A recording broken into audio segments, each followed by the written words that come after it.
Dr. Jeff Welser, great to meet you. Thank you for talking to me. Sure. PhD graduate from Stanford. Correct? Yep. Director of IBM Research Lab Almaden, Mhm. and vice president. It's all very intimidating. Just to sort of humanize you, would you be able to, I suppose, tell us what your favorite movie, your favorite food, and perhaps your favorite hobby, Okay. just to kick things Okay. off? So I'll start reverse order. My favorite hobby is actually cooking. I love to cook. It's Okay, by well- far my favorite thing. Oh, well, with your favorite foods. Exactly. Yeah. So my favorite foods, well, if I'm just going on, I love sushi in general. But if Yeah. I'm going to cook something, I really like to make like braised meats, like cook a piece of beef, a piece of pork, like for hours and hours in the stove with Yeah. a really thick sauce. I think Okay. that's great. Yeah. And favorite movie. Well, Doesn't have to be of all time. classic is my favorite classic movie is by Harold and Maude, which is back from the '60s. Right. Something that's more modern that I've enjoyed recently. Well, I have to say I watch a lot of kids movies right now because my son's 10 years old. So Right. I'm deep in the middle of the Marvel Heroes series, which Uh-huh. hardly the art films, but they're kind of fun. Yeah. Awesome. So you did electrical engineering at Stanford, and that was your bachelor, and you decided that was enough. You wanted to do your master's in electrical. Yep. And that still didn't satisfy, and you decided you wanted to do your PhD. Correct. I suppose looking back on your younger self, what made you decide to want to do a PhD? Yeah. And did you know at that age that research was what you wanted to go into?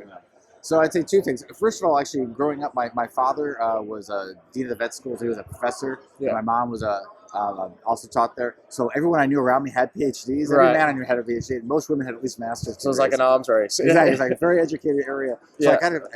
I always joke with my father, it wasn't until I got to college that I realized I didn't have to get one. I thought you had to. Yeah. But actually, to be realistic, I got to college. I really was originally going into computer science and programming. Yeah. But really got interested in the hardware side and the physics side of the world. Yeah. So started in electrical engineering. And when I finished with the bachelor's, I realized I wanted to get at least a master's because I could really get into some of the material stuff I wanted to do. Yeah. And at that point, I actually I got into the PhD program, but took a year off and went and worked for IBM. Right. There was a guy there who likes to take in students when they're somewhere in their graduate program for a year. Like an internship, sort of. It's like it was a year long though, so it was like Yeah. almost like a postdoc, but like before you're a doc. So Right. it's like a pre-doc, I guess. So I spent a year at Yorktown Heights and really loved doing research. Thought it was great. Yeah. So then that solidified. Yes, go back to school, get the PhD. So that sort of ticks that. I want to go into research. Exactly. Although interestingly, then when I finished the PhD, I was kind of on the edge between going to research at someplace like AT&T Bell Labs or IBM, like an industrial research lab, or going to be a professor. Yeah.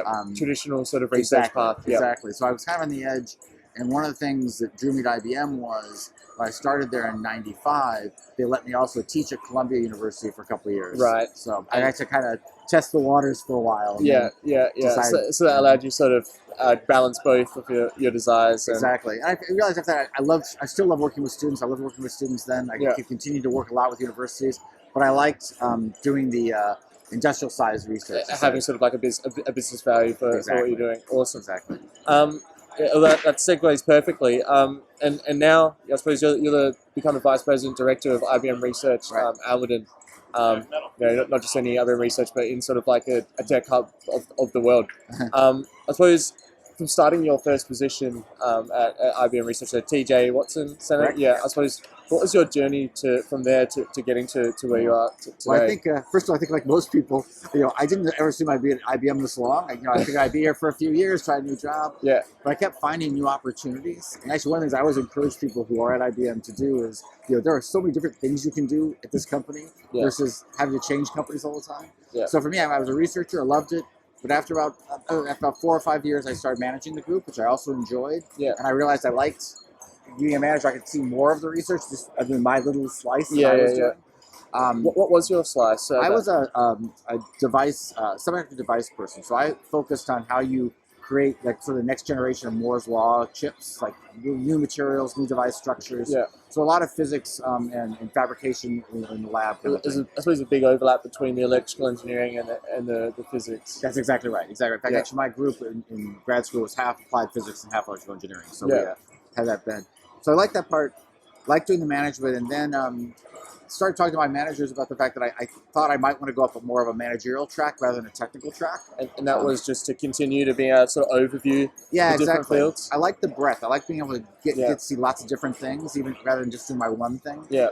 So I got an opportunity to actually be a technical assistant to one of our general managers at the time, John Kelly, who's now a senior VP. Okay. But he was at the time the general manager for the microelectronics division, the chip division. Yeah. So I spent a year shadowing him, and that was a great role to help me understand, what the real business of IBM is about, right? Yeah. Because I was amazed. They don't spend much time worrying about the technology. They assume we get the technology right. But really, how are you going to market it? What's the product going to be? Who are your partners going to be? Who are your clients going to be? And really understanding all of that was really cool. That shadowing, I suppose it's interesting you brought that up. It's back in Australia and New Zealand. There's discussions about changing the graduate program to include the shadowing opportunities for the graduates. How would you describe that? Was that one of the most pivotal experiences, do you think, along one of your journeys? Absolutely, because it opened my eyes in many ways. First of all, it solidified my mind that I do like the idea of going to management, but also made me realize I really had to think more subtly about what is management. What do I actually want to do? Do I want to be in development and consulting and lots of different areas to go into? So I think that a TA position is great. It's obviously that tends to be a full year, so there's a lot of a commitment to your career. Yeah. I think just being able to do like a week or two of shadowing can also be quite helpful. Yeah. Just give some ideas on things. Yeah. So awesome. From there, I went back and did management development teams. So I got out of research for a while, and then I enjoyed that. Actually, it was a great experience. I do highly recommend getting out of your division and trying other divisions at IBM at some point because you get a better view. Just keep things interesting. Exactly. And I came back into research.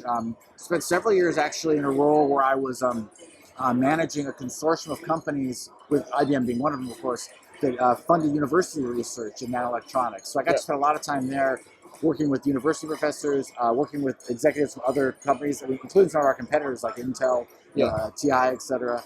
And then also in the government, trying to get funding from the government to fund universities to do work that we thought was interesting. So it was a very different experience. I loved it. I thought that was really interesting for me. Awesome. And eventually then moved out of my comfort zone to start managing software, which was not my area. That was when, at that point, I was a third line, a director. So I would say that was an interesting challenge because I'd always been used to being in the area that I knew really well. So when I talked to my employees, I knew that area very deeply.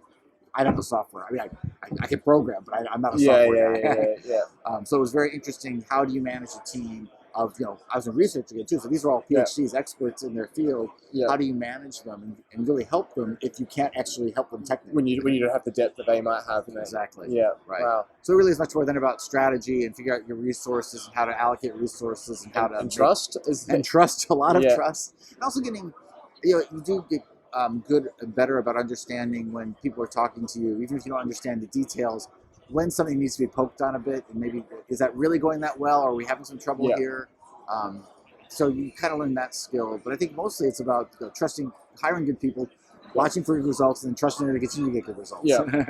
It's awesome. And then is that led you into your role today then? Exactly right. So I did that, and then in 2013 I moved from that role to take over basically my boss's job and took over the lab, took over the Almaden lab. And what's that like?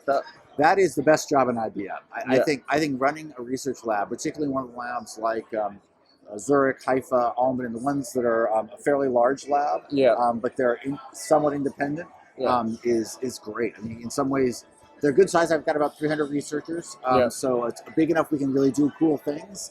But it's also small enough you feel like you really can be a family. You can actually know everybody and actually interact. That's awesome. So it's a fantastic. And the breadth of stuff we do. We've got material science in my area. There are guys in the basement of Almaden who literally move individual atoms around to create new materials and structures, which is just fascinating. And there are a lot of work on quantum computing, polymer chemistry, things like this for the sort of hardcore science for the future chips that we do. And then 2/3 of the lab is software and AI. So we do large storage system software like exascale storage in the cloud. We do a lot of work on medical imaging. Health. I saw that in health in general. A lot of healthcare work. A lot of work on natural language processing. So like the kind of stuff that goes into the debater. Although we weren't really big in the debater part itself, but some of the underlying technologies we work on. So it's a great lab. Awesome. That you've stolen my next question, but I suppose that there's so much exciting stuff going on in that lab, and then even beyond that is globally as well. Is there any particular field that particularly fascinates you? Is there anything that makes you particularly curious right now? Quantum computing is by far the most fascinating thing that's going on in technology today. I think hands down, whether it's, I appreciate actually the actual hardware as well, because it's very complicated to do these sets of just injunctions that we do. But putting that aside, just the software and the programming paradigm is so different than anything we've ever seen before. Yeah. And it combines so many different fields of math and physics. But we also need literally software developers. People are hardcore software developers who are willing to kind of learn enough about what quantum is like to start to apply it in new areas. So I think, if I were starting my career, if it were 1995 again, I would be spending a lot of my time focused on quantum. Yeah, absolutely. Yeah. I think it's really interesting. So in the lab, do you guys have the coolers? We have some of the coolers around. We do some work. We mostly do a lot of software work. A lot of the hardware work goes on in Yorktown Heights. Although we support that with characterization and things back and forth. Yeah, so. Awesome. I mean, I'm of the mindset that I suppose we live in a very exciting time as a human race. I mean, like looking at like the last 100, 200,000 years, nothing really happened until a couple of hundred years ago. Like 200 years ago, we were still firing cannonballs, and since then, the things we've done: electricity, industrial revolution, space travel, internet. We've had computers. Yep. And then now, everything here, we're going to have AI. There's going to be virtual reality. There's robotics. We're going to be able to book holidays to Mars. Potentially in the next 50 to 100 years. Is there anything about what the future holds? I suppose that what are you most excited for us as a human civilization for, say, the next 50 to 100 years? So I got to say, this sounds very mundane, but I cannot wait for self-driving cars to become real. Yep. Okay. Unfortunately, I think they're further away than we think they are, because I think it's really hard to get this right. Yeah. But I want to stop driving when I'm in my 70s and not get behind the wheel. I do think it would be amazing to have that freedom to be able to actually get it wherever you want without having to drive. Yeah, read the paper. Or... Exactly. Yeah. And particularly when I'm old and senile, I want somebody in the car driving me around. That's actually a big thing. I remember at a speaking event I did about self-driving cars. A lot of the senior people were actually for it because they feel, I suppose, less confident driving as they get older. Absolutely. So I have no doubt. I think a self-driving car could already be better than me today. By the time I'm better, I'm sure it's going to be better. So. Yeah. Awesome. When the day comes that you have to sort of look back on your career, what would be the one thing, or what would be what you'd want to be able to say that you did? When you look, I have to say two things, because I'm actually very proud of the work I did when I first was in grad school and came out of grad school on strained silicon, which became a basis for a lot of what we do with our computer chips today. Yeah. So just from a technical standpoint, I was really proud of being able to be a part of that time. Yeah. But if I think about now my career afterwards, and you may have already achieved it. Well, I hope what I'll be able to look back on is thinking about how when I was managing things, I was able to get the identify those things that were going to have real impact and fostering and growth, right? Yeah. Because once you go into management, you aren't doing it yourself anymore. Yeah. But I want to be able to look back and say, wow, it's because I said let's go do this. Yeah, you picked the right things to pursue, push it forward, right? Yeah. And I don't know which ones those are going to be yet. I mean, some of them I've already had with some of the things we've done along the way, but I don't know which ones are going to be the ones I'm going to remember the fondest. The breakthroughs, right? But I think that's actually I hope to be able to look back on. Yeah, awesome.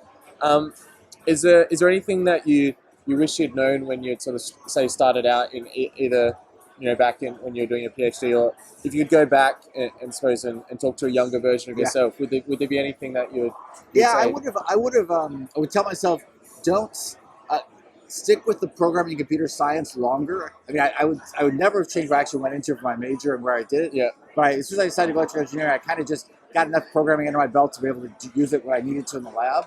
I don't think I realized, or I don't think any of us realized in the late 80s, early 90s, how all-pervasive software is going to become to everything you do, right? And so now, I mean, I picked up Python a job. I could pick up some things along the way, but I wish I'd stuck with that longer. And I would say for people today, no matter what area you go into, make sure you learn software. You know enough so that you can go click things up yourself all the time. Because I think it's only going to be more and more that's important. So awesome.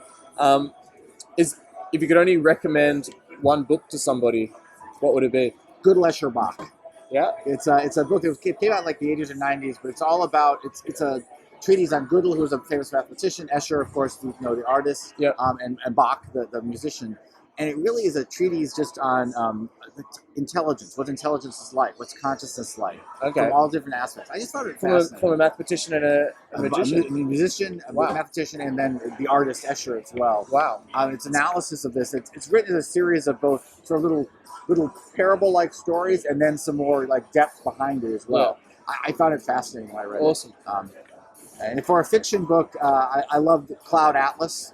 Okay. That was by Richard Powers fairly recently. Which Yeah. is it's a good fiction book. Good sort of not like a light read, but a fun read. Fun read. Yeah. Awesome. And is there anything that maybe I should have asked that I haven't? No, I think you covered everything, actually. Yeah. I think everything I would think about. Yeah. I'll just say again, I do encourage everybody, particularly that you're fairly new in your career at IBM. You know, when you're 2 or 3 years in, you'll start to want to do something else. We all do.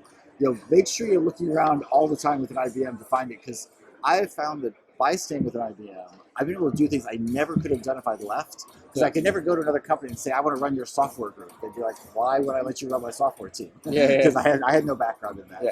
But because I'd proven myself along the way at IBM, they were willing to give me the chance to grow and be broader and broader. Yeah. So I think I think sometimes people underestimate the advantage there is to sticking with a company if you can find a new project there rather than trying to start over somewhere else. Yeah. Awesome. Cool. Well, Jeff, thank you so much. Absolutely.